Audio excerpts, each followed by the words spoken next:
జై శ్రీరామ్. నిన్న కాళేశ్వరం రిపోర్టు మీద హైకోర్టు ఏదైతే తీర్పిచ్చిందో ఆ తీర్పుతో రేవంత్ రెడ్డి అసలు రంగు బయటపడ్డది. ఇన్ని రోజుల నుంచి తెలంగాణ ప్రజలు రేవంత్ రెడ్డి కేసీఆర్ ఫ్యామిలీని ఏదో చేస్తాడు, జైల్లో వేస్తాడు, వాళ్ళు చేసిన డబ్బులు కక్కిస్తాడేమో అని కొంత హోప్ ఉండే. నిన్నటితో అది బట్టబయలైపోయింది. రేవంత్ రెడ్డి గారు సీఎం ఉన్నంత కాలం, కాంగ్రెస్ పార్టీ అధికారంలో ఉన్నంత కాలము కేసీఆర్ ను గానీ, కేసీఆర్ కుటుంబ సభ్యులను గానీ ఎవ్వరికి కూడా చిన్న చీమ కూడా కుట్టనివ్వకుండా రేవంత్ రెడ్డి గారు కల్వకుంట్ల ఫ్యామిలీని కాపాడుతున్నారు. ఒక్కసారి చూద్దాం ఎట్లా.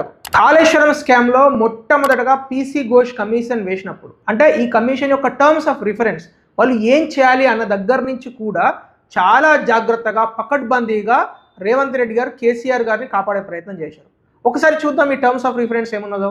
Enquiry into negligence, irregularities and lacunae in planning and designing and construction of Medigadda Annaram Sundilla. అంటే కాళేశ్వరంలో ఏదైతే అవినీతి జరిగిందో, కాళేశ్వరంలో ఏదైతే డబ్బులు చేతులు మారాయో, కాళేశ్వరం ఏదైతే 5,000 కోట్ల రూపాయల పంపులను 8,000 కోట్ల రూపాయలకు కొన్నారో, ఈ విధమైన విషయాలు కాకుండా అక్కడ ఇటుకలు, లేకుంటే పిల్లర్లు, లేకుంటే కాంక్రీటు, లేకుంటే స్టీలు, ఇట్లాంటి కన్స్ట్రక్షన్ యాక్టివిటీస్ మీద మాత్రమే ఈ పీసీ ఘోష్ కమిషన్ ఎంక్వైరీ చేయాలి. ఇది టర్మ్స్ ఆఫ్ రిఫరెన్స్ లో ఉన్న అసలు గుట్టు. కానీ పీసీ ఘోష్ కమిషన్ ఏం చేసింది, ఈ అంశాలతో పాటుగా ఫైనాన్షియల్ ఇర్రెగ్యులారిటీస్ కూడా ఉన్నది అని చెప్పింది. ఒకసారి అది కూడా చూద్దాం. వాళ్ళ రిపోర్ట్ లో వాళ్ళు చెప్పింది ఏంటి అంటే, the commission concludes that the entire project was characterised by rampant and brazen procedure and financial irregular. ఎందుకంటే అడిగింది కేవలం సర్ది గోరి. సో ఈ విధంగా రేవంత్ రెడ్డి గారు కాళేశ్వరం ప్రాజెక్ట్ లో అసలు అవినీతి గుట్టు కానీ, లేకుంటే కాళేశ్వరంలో అవకతవకలు, ఫైనాన్షియల్ ఇర్రెగ్యులారిటీస్ గురించి అడగకుండా,